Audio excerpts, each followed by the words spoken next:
할렐루야. 오늘 금요기도에 나오신 여러분을 축복하고 환영합니다. 우리 옆에 있는 분들과 앞뒤에 있는 분들과 인사하겠습니다. 잘 나오셨습니다. 아멘. 오늘도 또 말씀으로 은혜 받고 또 말씀을 통해 여러분의 삶을 또 점검하는 시간, 결단하는 시간이 되기를 원합니다. 또 여러분의 간절한 기도가 응답되는 시간 되기를 원합니다. 유대 종교 지도자 중에 니고데모라는 사람이 있었습니다. 그는 바리새인이었고 학식 있고 존경받는 사람이었어요. 예수님에 대해서 비방하고 배척했던 다른 바리새인들 또는 유대 종교 지도자들, 제사장들과는 좀 사뭇 달랐습니다. 예수님에 대해서 관심이 있었고 그는 평소에도 하나님의 뜻을 구하고 진리를 탐구했던 사람이었습니다. 니고데모가 어느 날 밤에 예수님을 찾아와요. 밤에 찾아왔다라는 것은 다른 낮에는 사람들이 예수님을 찾으러 많이 오니까 좀 단둘이서 깊은 대화를 나누기가 좀 어렵죠. 좀 속에 있는 이야기를 좀 나누기도 어렵고 또 자신이 그렇게 학식 있고 덕망 있는 존경받는 사람인데 뭔가 이렇게 다른 사람들 앞에서 목수 출신인 예수님께 뭔가 물어보기가 조금 불편한 것도 있지 않았을까요? 이제 따로 예수님과 1대1로 만나는 겁니다. 1대1로 얘기하면 자기 얘기를 다른 사람 눈치 보지 않고 불편해하지 않고 말할 수 있잖아요. 제가 여러분 신방할 때에 저와 제 아내가 단둘이 신방을 가는 경우가 많습니다. 이번 신방도 그렇고 새 가족이 등록하시면 저랑 제 아내가 둘이서 가요.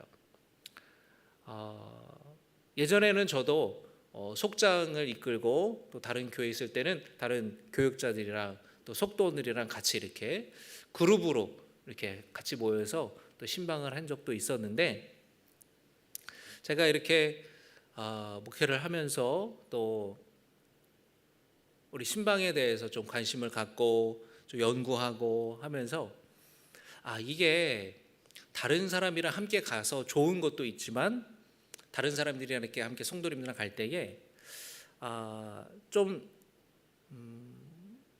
불편함도 있겠다. 좀 자신의 어떤 사적인 이야기 또는 내면의 그런 이야기들을 다른 성도들이 있으니까 미처 말하지 못하는 경우도 있겠구나. 이제 저랑 아내만 가면은 그런 거 없이 자신들의 이야기를 또 성도님들이 하시니까 저는 신방할 때에 되도록이면은 저랑 아내랑만 이렇게 신방을 갑니다. 그러면 이제 속에 있는 이야기, 그 마음의 깊은 이야기들을 또 함께 나누게 되죠. 이 니고데모가 밤에 예수님을 찾아갔던 것은 예수님과 따로 둘이서 좀 깊은 이야기를 하고 싶어서였어요. 이 니고데모가 그러면서 예수님께 이제 당신은 하나님께로부터 오신 선생님인 것을 내가 알고 있습니다. 하나님이 함께 하시지 않으면 누구도 그런 일을 하실 수가 없습니다. 당신께서 행하시는 그런 표적들, 이사와 기적들을 보니까 하나님께서 당신과 함께 하신다는 것을 내가 믿습니다. 이런 얘기를 니고데모가 해요. 이런 이야기를 다른 사람들 앞에서 하는 것은 쉽지 않잖아요. 그런데 예수님께서 뭐라고 하시냐면은 진실로 내가 당신에게 말합니다. 사람이 거듭나지 않으면 하나님의 나라를 볼 수가 없습니다. 그러니까 니고데모가 이게 들었을 때에 의아한 거예요. 좀 이해가 잘 안 되는 거예요. 아니 어떻게 어머니 뱃속에 다시 들어가서 태어난다는 말입니까? 잘 이해가 되지 않습니다. 그러자 예수님께서 뭐라고 그러시냐면 사람이 물과 성령으로 나지 아니하면 하나님의 나라에 들어갈 수가 없습니다. 그리고 예수님이 말씀하신 거는 사람이 어머니 뱃속에서 태어났다가 다시 들어갔다가 태어나는 걸 말하는 것이 아니라 육신의 거듭남이 아니라 영의 거듭남을 이야기하시는 거예요. 물로 거듭나야 됩니다. 성령으로 거듭내야 됩니다 라고 말씀하세요. 물로 태어나는 것, 물로 다시 태어나는 게 뭡니까 여러분? 물로 세례를 받는 거예요. 물 세례. 자신의 죄를 회개하고 결단하면서 세례를 받는 것, 다시 태어나는 거예요. 두 번째로 성령으로 태어나는 것은 뭐냐면 성령 세례 받는 것을 의미합니다. 이 성령으로 태어나는 것, 성령 세례 받는 게 뭐냐면 성령께서 사람의 마음 가운데 임하셔서 예수님을 믿게 되는 것을 의미해요.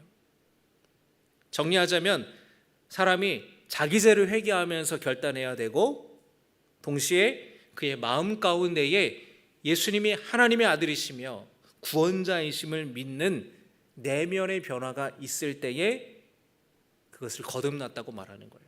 그리고 하나님의 나라를 볼 수 있고 하나님 나라에 들어갈 수 있다. 여러분, 하나님의 나라는 죽은 뒤에 가는 것만은 아니에요. 하나님의 나라는 우리가 이 땅에 살아갈 때에 내 죄를 회개하고 결단하고 예수님이 나의 삶의 구원자이시며 주님이심을 믿는 사람들에게는 하나님이 다스리시고 하나님이 통치하시는 삶을 이 땅에서 우리는 얼마든지 누리고 경험할 수가 있는 거예요. 예수님을 믿는 그 마음의 변화, 그 마음의 변화는 성령께서 그 마음에 역사하실 때에 비로소 가능하게 되는 것이에요. 할렐루야. 그러니까 여러분이 사람의 마음이 변한다라는 것은 이건 기적이에요. 여러분, 사람이 변하는 거는 뭐라 그래요? 우리가 죽을 때가 됐다 그러나요? 사람이 여러분 쉽게 변해요? 안 변해요? 쉽게 안 변해요. 쉽게 안 변해요. 여러분, 연애할 때는 몰랐는데 결혼하고 와서 당신 변했어 라고 말하죠? 변한 거 아니에요. 원래 그래요. 그런데 연애할 때는 콩깍지가 씌어서 그 부분이 안 보였던 거예요. 그래요? 안 그래요? 여러분, 사람은 변하지 않아요. 그런데 사람이 언제 변하느냐? 성령께서 그 마음에 역사하실 때 사람이 변하게 되는 거예요. 마음이 변하고 믿음이 변하고 인격이 변하게 되는 거예요. 여러분, 내가 믿어야지 한다고 믿음이 생깁니까? 아니에요. 성령께서 우리 마음에 역사하시면 믿어지지 않았던 것도 믿어지게 돼요. 할렐루야. 그게 성령께서 우리 마음에 역사하실 때에 나타나는 마음의 변화예요. 이게 성령 세례 받았다라는 거예요. 그렇게 마음이 변화돼야지 그것을 마음이 변화된 것을 거듭났다고 해요. 거듭나는 건 뭐예요? 새로 태어난 거예요. 새 사람이 된 거예요. 여러분, 그렇게 성령께서 우리 마음에 역사하셔서 마음의 변화가 되어서 믿어지지 않던 것이 믿어지게 될 때에 새로운 존재로 살아가게 되고 새로운 인격으로 살아가게 되고 새로운 인생을 살아가게 되는 거예요. 새 사람이 된 거예요. 사도 바울은 그것을 뭐라고 그러냐면은 새 옷을 입었다, 옛 것을 벗어버리고 새 사람이 되었다, 새 옷을 입었다라는 표현으로 말씀하고 있어요.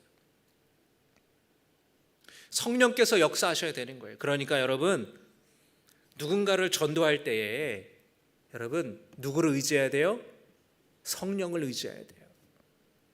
내가 아무리 이성적으로 아무리 논리적으로 설득을 해도 정말로 예수님이 구주이시고 하나님이 참된 신이심이 논리적으로 다 설명을 해요.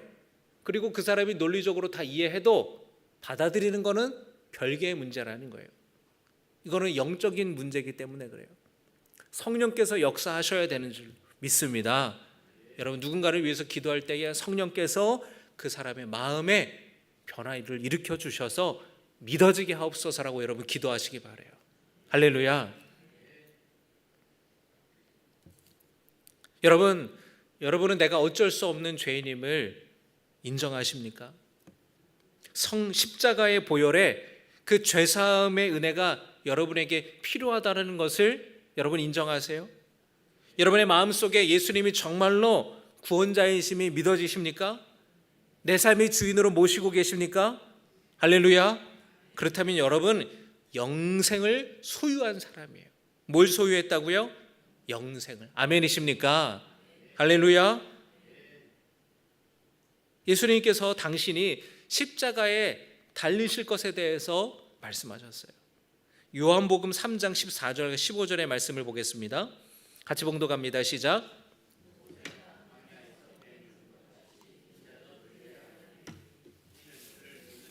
영생을 얻게 하려 하심이니라. 아멘. 여러분, 예수님께서 니고데모에게 뭐라고 하시냐면 물과 성령으로 거듭나야 된다라고 말씀하시면서 그 다음에 하시는 말씀이 모세가 광야에서 뱀을 든 것처럼 인자가 지금 누구를 가리켜 말씀하시는 거예요? 예수님 당신 자신도 들려야 된다. 어디에 들린다라는 거예요? 십자가에. 15절 이는 그를 믿는 자마다 영생을 얻게 하려 하심이니라. 예수님이 민수기 말씀에 대해서 그 사건에 대해서 언급을 하십니다. 민수기 21장을 보면은 이스라엘 백성들이 광야 생활 시절에 하나님과 모세를 향해 원망했던 일이 있었어요. 광야에서 여러분 40년을 보냈습니다. 그리고 약속의 땅 가나안으로 올라가는 길이었어요. 자, 밑에서 남쪽에서부터 가나안으로 쭉 북쪽으로 올라가야 되는데 바로 그 올라가는 그 바다 이 길목에 에돔이라는 나라가 있었어요. 여러분, 에돔은 누구의 자손입니까? 에서의 후손이에요. 에서의. 여러분, 이스라엘은 누구의 후손들이에요? 야곱. 그죠? 자, 따라합니다. 에서는 에돔의 선조고 야곱은 이스라엘의 선조다. 네.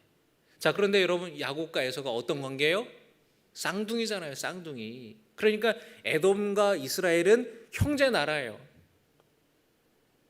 이 모세가 이스라엘 백성들을 이끌고 가나안 땅으로 올라가는 데 있어서 그 밑에 길목에 있었던 나라가 에돔이에요. 그러니까 그 에돔을 쭉 통과해서 지나가게 해달라고 모세가 부탁을 합니다.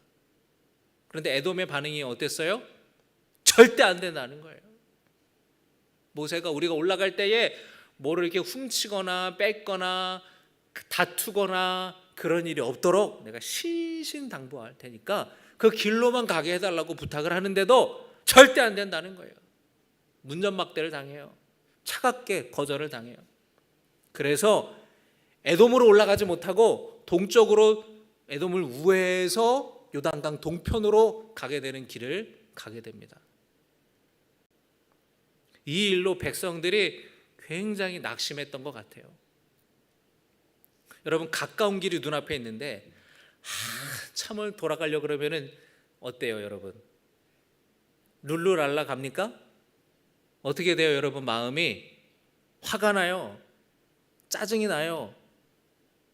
물론 우리 신갈교회 성도들은 안 그렇지만 그런 사람도 있다는 거예요. 이스라엘 백성들이 낙심했어요. 그리고 막 화가 나고 막 짜증이 났어요. 여러분, 40년 동안 기다렸는데 40년 동안 고생했는데 그걸 조금 돌아가면 뭐 어때요? 그런데 그들이 그걸 받아들이지 못합니다. 지금까지 광야에서 고생한 것도 모자라서 가까운 길을 놔두고 먼 길을 돌아가려고 하니까 뭐 충분히 이해는 되지만, 그런데 그들이 넘지 말아야 할 선을 넘어버렸어요. 여러분, 지금 누구에게 화를 내야 돼요?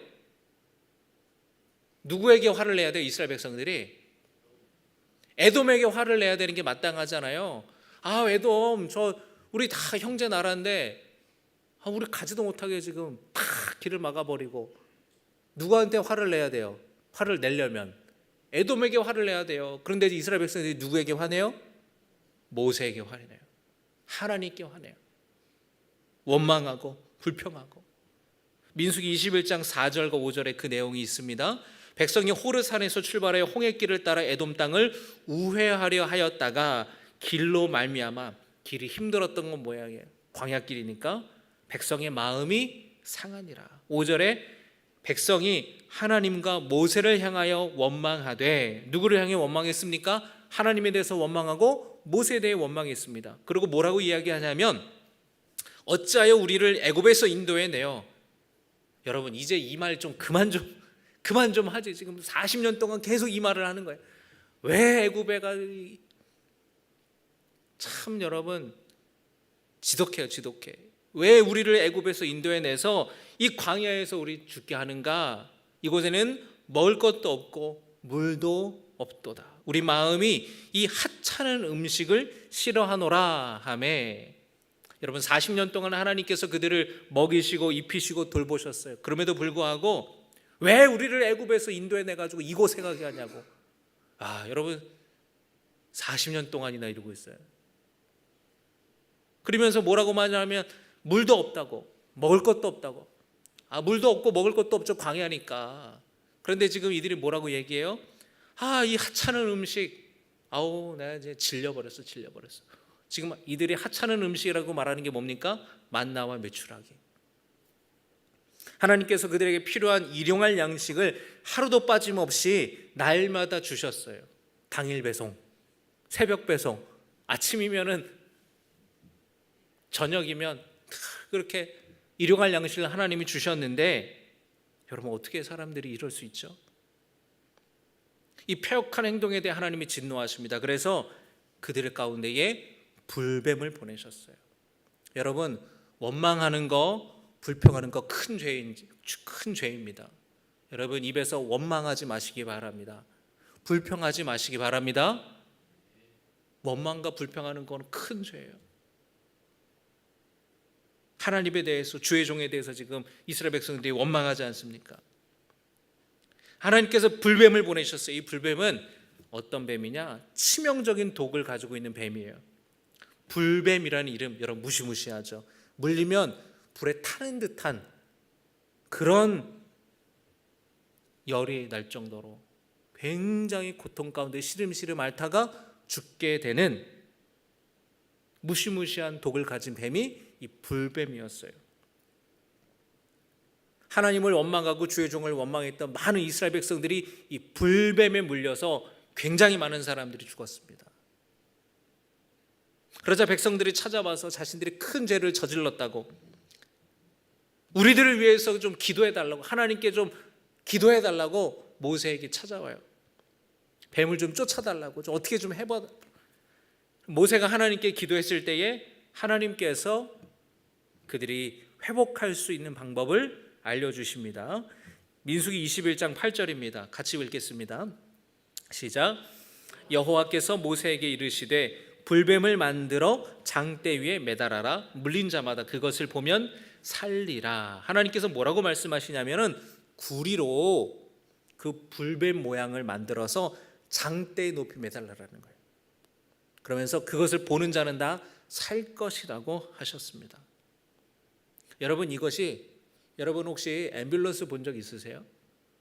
119 앰뷸런스 가다 보면은 딱 장대에 매달린 이 구리뱀 모양이 있어요.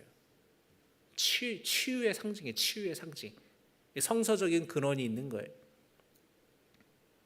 여러분 그런데 이 말씀을 여러분 묵상할 때에 한 가지 의문이 들지 않습니까? 한 가지 의문이. 저는 이 말씀을 처음 접했을 때에 의문이 하나 들었어요. 왜 하나님께서는 모세의 기도를 들으셔서 그들을 이제 고쳐주시기로 하셨는데 그냥 고쳐주시지 않고 왜 단서를 타셨을까? 왜 단서를 붙이셨을까? 굳이 구리로 뱀 모양을 만들어서 장대에 매달아서 세운 다음에 그걸 보는 사람은 살 것이라고 왜 그렇게 하셨을까? 의문이 들었어요. 여러분 이 말씀을 읽을 때 여러분들 그런 의문이 드셨나요? 그냥 고쳐주시면 되지, 말씀으로 다 낫게 해주시면 되지, 왜 굳이 그렇게 번거롭게 구리뱀을 만들어서 장대에 매달고 보는 자는 살리라고 주님께서 말씀하셨을까? 거기에는 하나님의 깊은 의도가 있는 겁니다. 자, 무슨 말이냐면 여러분 장대에 매달린 구리뱀을 보기 위해서는 믿음이 필요해요. 뭐가 필요하다고요? 믿음. 구리뱀을 보면 낫는다니 뭔 뚱딴지 같은 소리야. 지금 죽겠는데 좀 모세가 와가지고 좀 안수기도 좀 해주지. 그러면 죽는 거예요. 이해되지 않지만 구리뱀을 보면 낫는다고 주님이 말씀하셨으니 그걸 믿고 구리뱀을 보기 위해 자기 장막에서 얼마나 여러분 사람이 독사에 물려서 시름시름 온몸에 독이 퍼져가는 얼마나 그 사경을 헤매는 가운데에서 자기 힘으로 그 텐트 장막을 나와서 구리뱀이 있는 곳까지 찾아가야 되잖아요. 보려면. 그런데 그렇게 장막을 나서서 구리뱀을 보기 위해 나선 사람, 구리뱀을 본 사람은 나았다는 거예요. 말씀을 믿고 순종한 사람들은 온몸의 독이 사라지고 열이 떨어지고 온전히 치유되는 놀라운 기적을 경험한 것입니다. 하나님은 그들에게 믿음을 요구하신 거예요. 순종을 요구하신 거예요. 구리뱀을 보는 사람은 누구나 치료됐습니다. 그런데 아무나 고침받은 건 아니에요. 오직 믿음으로 그 말씀을 의지하여서 말씀을 믿고 말씀에 순종함으로 자기 장막 밖을 나와서 구리뱀이 있는 장대에 달린 그 뱀을 보기 위해서 한 걸음 한 걸음 믿음의 걸음을 걸어간 사람만이 나았다는 거예요. 예수님께서 그 구리뱀 사건을 언급하시면서 당신이 십자가에 달리실 것을 말씀하신 겁니다. 예수님께서도 장대 위에 달린 구리뱀처럼 십자가에 달리게 될 것이라고 말씀하셨어요. 구리뱀을 본 사람이 나은 것처럼 십자가에 달리신 예수님을 믿는 자마다 영생을 얻게 된다고 하셨습니다. 여러분, 불뱀이 의미하는 게 뭐죠? 원망, 불평, 불순종, 죄예요. 불뱀에 물려 죽어갔던 이스라엘 백성들처럼 우리는 죄에 물렸어요. 그리고 죽어가고 있었어요. 창조주 되시는 하나님께 관심이 없었습니다. 하나님 없이 살아가도 된다고 생각했고 하나님과 멀어져도 아무렇지도 않다고 생각했어요. 세상을 따라가고 육신을 따라갔어요. 그러나 하나님은 우리에게도 동일하게 말씀하십니다. 만일 너희가 내 말을 듣고 순종함으로 십자가에 달린 예수를 믿으면 살 것이다. 할렐루야. 십자가에 달리신 예수님을 믿으면 살 것이라는 거예요. 불뱀에 물린 백성들에게 살 길을 마련해 주신 은혜의 하나님께서 죄에 물려 죽어가는 우리에게도 살 길을 마련해 주셨습니다. 불뱀에 물린 백성들을 그냥 치료하지 않으신 것처럼 우리 죄를 그냥 용서해 주시지는 않아요. 여러분, 교회 나온다고 자동적으로 용서되는 건 아니죠. 순종함으로 십자가 앞에 나아가야 돼요. 믿음으로 십자가를 바라봐야 됩니다. 여러분, 우리 함께 고백합시다. 순종함으로 십자가 앞에 나아가자. 믿음으로 십자가를 바라보자. 주님은 믿음을 요구하세요. 순종을 요구하세요. 믿지 못하면 구원받을 길이 없습니다. 요한복음 3장 36절, 아들을 믿는 자에게는 영생이 있고 아들에게 순종하지 아니하는 자는 영생을 보지 못하고 도리어 하나님의 진노가 그 위에 머물러 있느니라. 예수님은 니고데모에게 믿음으로 십자가에 달리시는 예수님을 당신 자신을 바라봐야 거듭나게 될 것이다. 구원받을 것이라고 말씀하셨습니다. 여러분, 예수님이 이 땅에 오심은 구원하시기 위해서예요. 영생을 주기 위해서 이 땅에 오셨습니다. 심판하시기 위해 오신 것이 아니에요. 믿지 않는 사람은 이미 심판을 받았습니다. 왜냐하면 불뱀에 물려 죽어가는 이들처럼 죄에 물려 이미 죽어가고 있기 때문에 이미 심판을 받았다고 주님은 말씀하시는 거예요.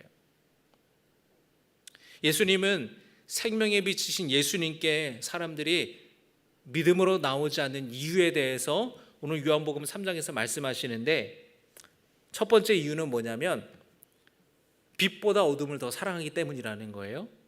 19절 말씀에 그 정죄는 이것이니 곧 빛이 세상에 왔을 때 사람들이 자기 행위가 악함으로 빛보다 어둠을 더 사랑한 것이니라. 빛보다 뭘 더 사랑했다고요? 어둠. 다시 말하면 죄를 더 사랑했다라는 거예요. 하나님이 아니라 세상을 더 사랑하기 때문에 주님께 나오지 않는다는 거예요. 두 번째 이유는 뭐냐면 자신이 죄인이라는 것을 직면하는 것이 두렵기 때문입니다. 20절의 말씀 보겠습니다. 악을 행하는 자마다 빛을 미워하며 빛으로 오지 아니하나니 이는 그 행위가 드러날까 함이요. 빛으로 오지 않는 이유가 뭐예요? 그 행위가 드러날까 봐. 다시 말하면 여러분, 자신이 죄인이라는 것이 드러날까 봐 그게 두려워서 예수님께 나오지 못한다는 거예요. 여러분, 어둠에서 빛으로 나올 때에 정체가 드러나잖아요. 어둠 속에 숨어 있으면 잘 몰라요. 안 보여요. 그런데 빛 가운데로 딱 나타나면 그 사람의 정체가 낱낱이 드러나죠. 주님께 나아오면, 생명이 비치신 주님께 나올 때에 죄된 나의 본성과 나의 습성과 나의 죄된 모습이 드러나잖아요. 내가 죄인이라는 것을 인정하는 것이 두려운 거예요. 내 죄가 드러나는 것이 두려운 거예요. 여러분, 저는 그렇게 생각합니다. 정치인들이 장관이 임명이 될 때에 청문회라는 거를 해요. 그 청문회를 앞두고 있는 사람의 마음은 어떨까? 굉장히 두려울 거예요. 위장 전입했다, 무슨 비리를 저질렀다, 어디 뇌물을 줬다, 무슨 거짓을 저질렀다. 다 청문회하면서 여러분 말 그대로 탈탈 털잖아요. 그래서 자진 사퇴하기도 하고 임명을 철회하기도 하고. 그 청문회를 앞둔 사람이 얼마나 두려워요. 그러니까 나오지 못하는 거예요. 생명에 비치신 예수님 앞에 나올 때에 내가 죄인이라는 것을 인정해야 되잖아요. 인정하고 싶지가 않은 거예요. 내가 무슨 죄인이라는 거예요. 나는 그런 죄인이라고 나를 그렇게 말하는 게 나는 불편하다.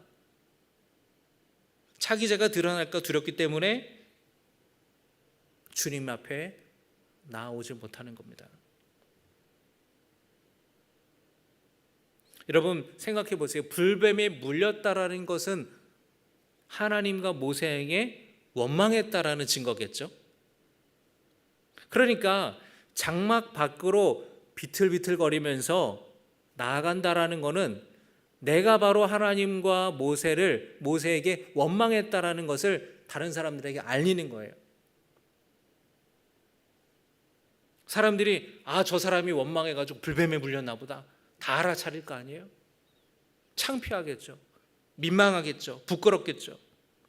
그런데 그 체면 때문에 내가 그렇게 하나님과 모세에게 원망했던 그 죄들이 드러날까 봐 무서워서 장막에 그냥 숨어 있다면, 그냥 거기서 끙끙 앓고 있다면 여러분 어떻게 될까요? 죽는 거예요. 그러니까 자기 죄를 직면할 용기가 있는 사람만이 십자가 앞에 나아갈 수가 있는 거예요. 여러분, 용기가 있는 사람만 자기 잘못을 인정할 수 있습니다. 용기가 있는 사람만 내가 주님 앞에 어찌할 수밖에 없는 죄인이라는 것을 고백해요. 십자가 앞에 나아가기 위해서는 용기가 필요합니다.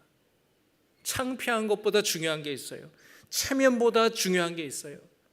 내 죄가 드러나는 것보다 더 중요한 게 있어요.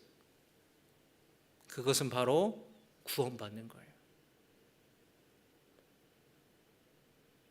몸이 아파가지고 의사한테 갔는데 아픈 부위를 보여주지 않는다? 그럼 여러분 어떻게 의사가 고칩니까? 여러분, 예수님이 이 땅에 오심은 우리를 정죄하기 위해서가 아니라 우리를 구원하시기 위해서 이 땅에 오신 것이에요.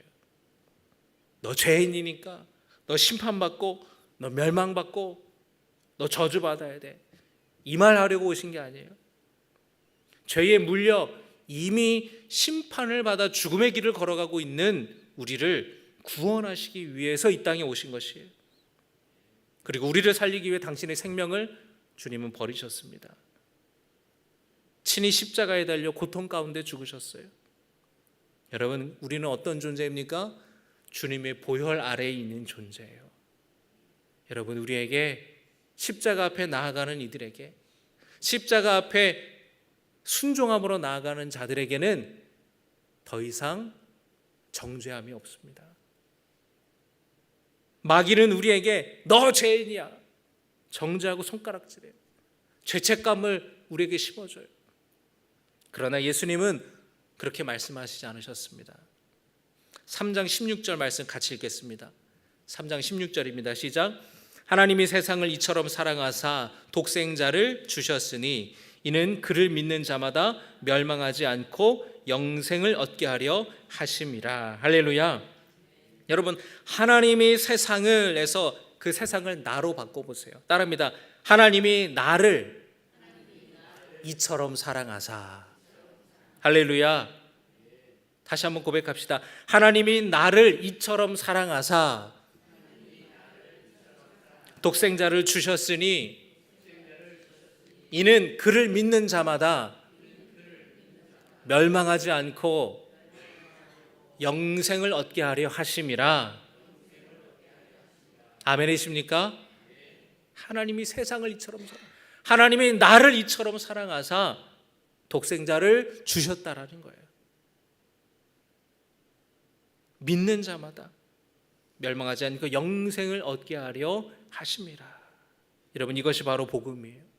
여러분, 십자가를 믿음으로 바라보시기를, 십자가를 순종함으로 십자가 앞에 나아가시기를 주님의 이름으로 축복합니다. 할렐루야. 여러분, 더 이상 죄 가운데 있지 않고 주님의 보혈 아래에 있음을 믿으시기 바랍니다. 더 이상 여러분에게는 정죄함이 없습니다. 누구도 여러분을 정죄할 수 없어요. 누구도 여러분을 향한 하나님의 사랑에서 끊을 수 없습니다. 성령께서 여러분을 위해 간구하시고 여러분, 이 믿음으로 구원의 은혜를 베풀어 주신 하나님을 날마다 찬양하는 우리 모두가 되기를 축복합니다.